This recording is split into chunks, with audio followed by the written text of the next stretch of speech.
Good morning. আজকে একটা সানডেতে আমরা যাব বাইকটাকে সেট আপ করতে, আমার NS 125টাকে। কিন্তু আমি একটা জিনিস ভেবেছি, NS 125টা নিয়ে আমি যদি সিঙ্গেল জার্নি করি পাহাড়ে, হয়তো বেশ কিছু জায়গায় আমি চলে যেতে পারবো। বাট ডবল জার্নির ক্ষেত্রে যেহেতু 125cc একটু কোথাও গিয়ে পারফরমেন্সে কোথাও একটা প্রবলেম থেকে যায়। বাট লং রান যেখানে আমাকে অনেকটা যেতে হয়, আমার কাজের সূত্রে অনেক জায়গায় যেতে হয়, সেক্ষেত্রে কিন্তু বাই রোড গেলে, যদি আমি হিলি এরিয়াতে না যাই, খুব ভালো পারফরমেন্স প্রোভাইড করে। 45 to 50 মাইলেজ তো থাকেই NS 125 এর। তো আমি ভেবেছি আমার লং জার্নির ক্ষেত্রে যাতে সুবিধা হয়, লং রান করতে যাতে সুবিধা হয়, সেই জন্য আমি আমার বাইকটাকে এভরি মডিফিকেশন করব। তো তার জন্য একটা জিনিস নিয়েছি। এর আগের দিনও আমি দুটো সেট আপ করেছিলাম, তার জন্য আজকে একটা জিনিস আনিয়েছি। এর মধ্যে কি আছে আর কি কি আজকে মডিফিকেশন হবে, চলো এই ভিডিওটা দেখতে থাকো। এই ভিডিওতে আমি দেখাবো। আর যদি কারো NS 125 বা MT-15 এই দুটো বাইকের মধ্যে কোনো মডিফিকেশন দরকার পড়ে, তো আমাকে বলতে পারো, আমি অবশ্যই ট্রাই করবো সেটা মডিফিকেশন করে দেখানোর, যে দেখতে কেমন লাগে বা অ্যাকচুয়ালি কোন সাইডটা ট্রাস্টেড হবে। আমি অনেকটা সার্ভে করার পরে একটা জিনিস আনিয়েছি, একটা সাইড থেকে HT এক্সস্ট বলে, সেটা সেট আপ করে দেখাবো দেখতে ঠিক কেমন হয়, এবং আমি এটা রিভিউ দেবো এবং অনেস্ট ফিডব্যাকটা ওদের যে ওয়েবসাইট আছে সেখানেও প্রোভাইড করবো। তো চলো এটা সেট আপ করে দেখি দেখতে কেমন লাগে। বাকি ভিডিওটা দেখতে থাকো কেমন হয় NS 125টা মডিফিকেশনের পর। এই মুহূর্তে আমরা আছি আমাদের কমপ্লেক্সে, আমরা কমপ্লেক্স থেকে বেরিয়ে যাব। আমি বলছিলাম যে আগের দিন আমরা দুটো জিনিস সেট করেছিলাম বাইকে। একটা এটা আমি একবার জ্বালিয়ে দেখাই। এটা কিন্তু বোথ সাইডও হয়, যখন আমি বোথ সাইড এমার্জেন্সি ইন্ডিকেটার যখন দেবো এটা বোথ সাইড জ্বলবে। একটা এটা ক্র্যাশ গার্ডটা আমি পাচ্ছিলাম না, বাট এটা বেশ কিছুদিন ধরে অনেক সাইড থেকে আমি পাচ্ছিলাম না বললেই চলে, কোনো মডেল স্পেসিফিকলি পাচ্ছিলাম না, বাট বোধ এটা চুজ করেছে এবং বাইকে সেটা ফিটও হয়ে গেছে। আর আজকে যেটা নিয়েছি অনেক দিন ধরে, অনেক দিন প্রায় 1.5-2 বছর ধরে দেখার পর একটা সাইড থেকে আমরা বিশ্বাস করে, ট্রাস্টেড যদিও করা যায় না, কারণ থার্ড পার্টি সাইটগুলো ট্রাস্টেড কখনো হয়তো হয় না, বাট তাও সত্যি একটা সাইট যেখান থেকে আমরা একটা ভালো জিনিস পেয়েছি। আমি এর অনেস্ট রিভিউটা দেবো গাড়িতে সেট আপ হয়ে যাওয়ার পর, ঠিক দেখতে কেমন লাগে। আশা করছি খুব ভালো লাগবে, আমার নিজের পার্সোনালি খুব পছন্দ হয়েছে। বাকিটা সেট আপ করার পর দেখবো কেমন দেখতে লাগে। তো চলো এরপর আমরা দোকানের দিকে এগোবো, দেখি কেমন লাগে দেখতে।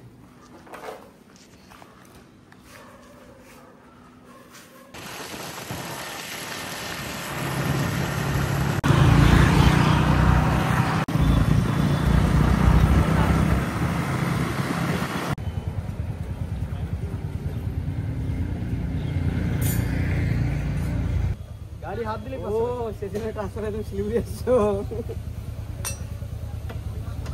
সেই জন্য না মালটা হাত দিতে তো 500 টাকা করে বলে দিচ্ছে। গাড়িতে হাঁটা এনে দিয়ে আগে এটা করবি না ওটা করবি? কোনটা আগে? পিছনে আছে না? হ্যাঁ, আগে তো ফুট রেস্টটা করবি না? তবে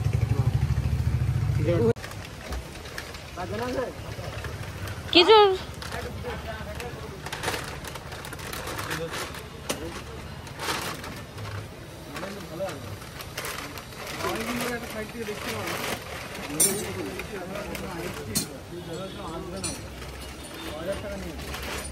আগেই পেমেন্ট নিয়ে নিয়েছে।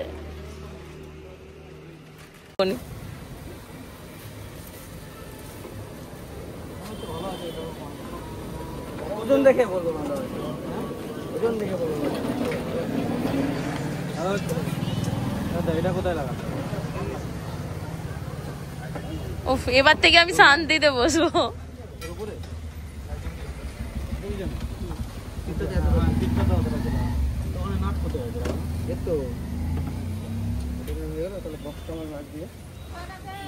গাড়ি কি ম্যাটার করে না, হিমালয়ান হোক বা যাই হোক, যে কোনো ছেলের কাছে তার গাড়ি খুব শখের।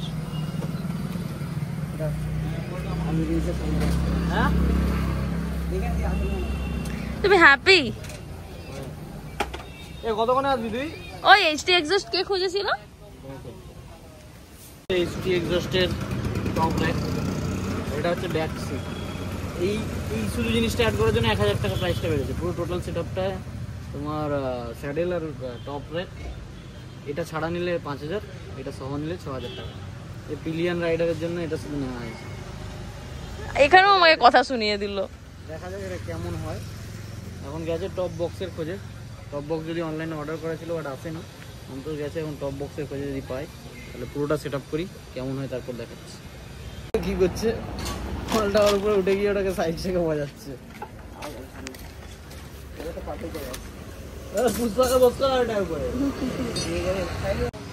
আপাতত এখানে টপ র্যাক, একটা সাইডে স্যাডেল, আর এটা rest seat, pillion rest seat, এটা লেগে গেছে। বাকি এখনো সেটা বাকি আছে, পুরোটা হোক, কমপ্লিট হোক, কেমন দেখতে লাগে আসলে তো খুব ভালো হবে। সব থেকে বেস্ট ব্যাপার, এটা কিন্তু খুব সুন্দর হয়েছে। এখানে এনএসটা লেখা আছে আর কোম্পানিটা এইচটি এক্সস্ট মেনশনও করা আছে। দেখি পুরোটা সেট করে দেখি ঠিক কেমন দেখতে লাগে। গাড়ি এটা ছিল, এরপর দেখাবো গাড়ি কি হয়।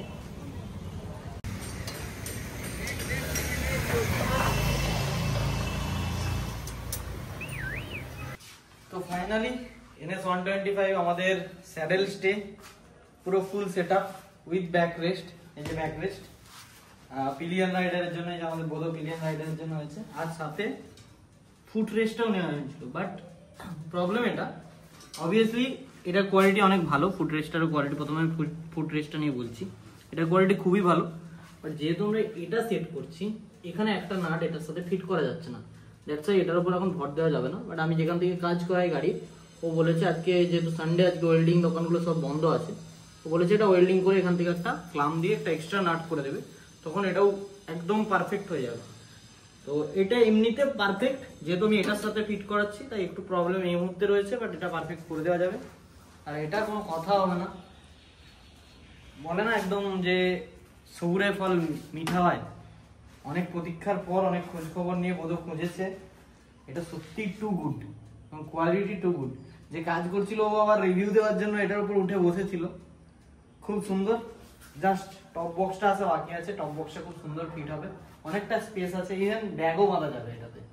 আর স্যাডেলগুলো খুব ভালো, আর কোনোভাবে ব্যাগ ভেতরে ঢুকে গিয়ে পুড়ে যাওয়ার কোনো চান্সেস নেই। আমরা যখন টার্ন নেব সেক্ষেত্রে আমাদের ইন্ডিকেটর দিতেও কোনো সমস্যা নেই, পুরোটা ভিজিবল থাকবে। এটা হচ্ছে আমাদের এটা কেন বললে, এটা কেন বললে, এই ব্যাগ পুড়ে যাওয়ার ইন্ডিকেটরের কথাটা কেন বললে? এর আগে আমরা যতবার গেছি বেশ কিছু ব্যাগ আমরা পুড়িয়েছি, এবং ইন্ডিকেটর দিতে গেলে আমরা যখন অনেকগুলো ব্যাগ নিয়ে নিতাম, হয় পেছন থেকে বোধকে হাত দেখাতে হতো, না তো আমাকে অনেকটা সাবধানে করতে হতো। এই মুহূর্তে কোনো ইন্ডিকেটর কোনো প্রবলেম করবে না। আমি ইন্ডিকেটরটা জ্বালিয়েও দেখাচ্ছি, আমি যদি ডবল ইন্ডিকেটরও দিই, প্রত্যেকটা ভিজিবল একদম। এই দুটো দিয়ে যদি ব্যাগও থাকে, প্রত্যেকটা ভিজিবল, এখানে ব্যাগ থাকলে প্রত্যেকটা ভিজিবল। এবং সিরিয়াসলি যে ফিটিংস করেছে, ও খুব ভালো ফিটিংস করেছে এবং আমার খুব পছন্দ হয়েছে। বক্স আছে এখনো বাকি আছে, বক্সটা এলে এখানটার উপরে স্টার্টসের বক্সটা আমাদের লেট করে দিয়েছে, এসে গেলে পুরো পুজোর জন্য গাড়ি রেডি। তো শুভ শারদীয়া আমাদের গাড়িকে, হ্যাঁ, আমাদের গাড়িকে শুভ শারদীয়া।